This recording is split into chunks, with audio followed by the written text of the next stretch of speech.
sme sa vlastne stretli pri mojich kurzoch vzdelávacích, ale stretli sme sa vlastne na vzdelávaní ohľadom Montessori, teda v Montessori dielničke ohľadom nadaných detí. Tam ma naozaj zaujalo to, že domškolácka mama, to som od teba ešte nevedela, že si zuškárka, domškolácka mama a ide sa vzdelávať v téme nadané deti. Oslovila si ma aj na spoluprácu na atestačke.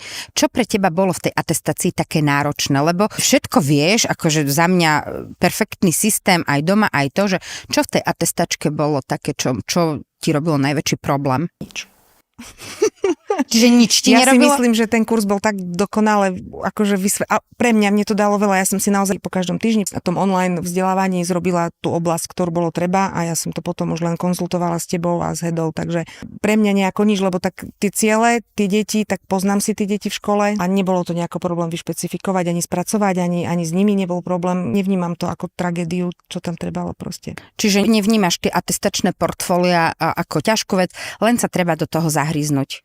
A hlavne ja som veľmi vďačná, lebo keď som si to pozerala sama, som bola úplne strátená. A potom na Facebooku, tuším, v zavretej škole, alebo kde tam ťa niekto odporúčal, lebo tam to riešili. A tak som si ťa našla a stále som váhala, lebo tak či vôbec ísť do toho, či neísť. Ale bolo to veľmi prínosné, bolo to zrozumiteľné a fakt ja som nemala problém absolútne to spracovať.